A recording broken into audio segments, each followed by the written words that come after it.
మీ business ను develop చేసుకోవాలి అనుకుంటున్నారా? మీ పరపతిని పెంచుకోవాలి అనుకుంటున్నారా? అయితే ఓకే టీవీ ద్వారా L band, aston band ad, scrolling ad, ad with voice overs, logo bug, video ads ద్వారా మీ యాడ్స్ ను పబ్లిష్ చేసుకోండి.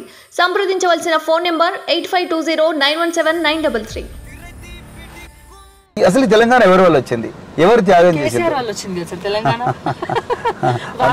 అందుకే కేసీఆర్ వల్ల తెలంగాణ వచ్చిందని అనుకుంటున్నాడు కాబట్టి ఇలా తెలంగాణ సొమ్ము అంతా కూడా వాళ్ళ కుటుంబ సభ్యులు ఏమైనా చేయొచ్చు అని చెప్పేసి వాళ్ళకు బ్లాంక్ చెక్ ఇచ్చేసాడు. చాలా అభివృద్ధి చెందుతుంది తెలంగాణ, మీరేమో ఇలా అంటున్నారు. ఎన్నో సాఫ్ట్వేర్ ఐటీ కంపెనీస్ వస్తున్నాయి, ఎక్కడెక్కడ నుంచో పెట్టుబడులు పెడుతున్నారు. ఇక్కడ కేటీఆర్ గారు చాలా ప్లేసెస్ కి తిరిగి తెలంగాణ వచ్చినా ఒక్క నిమిషం తెలంగాణ వచ్చినా రాకపోయినా ఐటీ కంపెనీలో పెట్టుబడులు అనేవి వస్తూనే ఉంటాయి. ఆంధ్రప్రదేశ్ ఉన్నప్పుడు కూడా ఐటీ, అసలు తెలంగాణ వచ్చిన తర్వాత ఐటీ ఇండస్ట్రీ రాలే.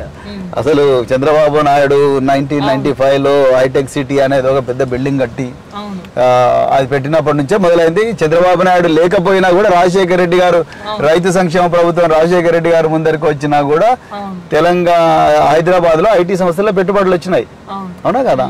సో ఒక ప్రాంతంలో పెట్టుబడి పెట్టాలా అనేది అక్కడ రాజకీయ పరిస్థితి మాత్రమే కాదు, వీళ్ళకు చాలా ఫ్యాక్టర్స్ ఉంటాయి అక్కడ పెట్టుబడి పెట్టాలన్నా వద్దా అనే దాంట్లో. సో ఈరోజు కేసీఆర్ ఉన్నా లేకపోయినా కేటీఆర్ కోట్ వేసుకొని దావోస్ సభకు పోయి లెక్చర్లు ఇవ్వకపోయినా తెలంగాణకు పెట్టుబడి పట్టేవాడు ఈజీగా వస్తాడు. అది పెద్ద ఇష్యూగా వీళ్ళ వల్లనే పెట్టుబడి వచ్చింది, వీళ్ళ వల్లనే హైదరాబాద్ డెవలప్ అయింది అని అనుకోవడం అనేది కరెక్ట్ కాదని నేను అనుకుంటాను.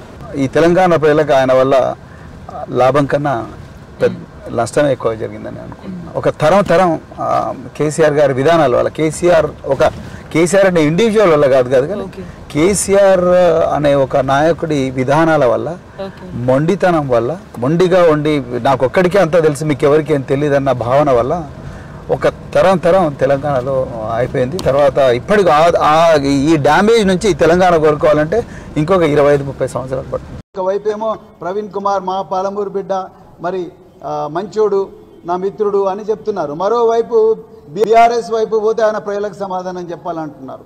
అంటే మీరు వార్నింగ్ ఇస్తున్నారా?